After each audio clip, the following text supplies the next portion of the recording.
بسم اللہ الرحمن الرحیم نحمده ونصلی ونسلم علی رسولہ الکریم اما بعد۔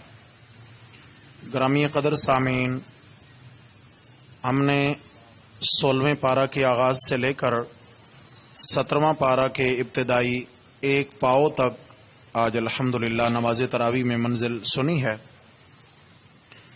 سورۃ الکہف کے بالکل آخر کے اندر اللہ رب العزت نے اپنے دعوی توحید اور نفی شرک فی العبادت کا مسئلہ بیان فرمایا کہ آپ صلی اللہ تعالی علیہ وسلم کے ذریعے اللہ تبارک و تعالی نے اپنی تعریف اور وصف بیان فرمایا۔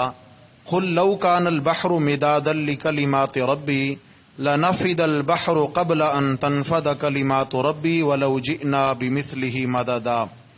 فرمایا کہ اگر سمندر سیاہی ہو جائیں اللہ رب العزت کی تعریفیں لکھنے کے لیے، اور اسی طرح کی ایک آیت اور مقام پہ ہے کہ اگر 7 سمندر سیاہی ہو جائیں، ساری دنیا کے درخت قلمیں بن جائیں اور اللہ رب العزت کے اوصاف ساری مخلوق لکھنے لگے، تو فرمایا ساری مخلوق، قلمیں، سمندروں کی سیاہی، یہ سب ختم ہو جائے مگر اللہ کی تعریفات ختم ہونے میں نہ آئیں۔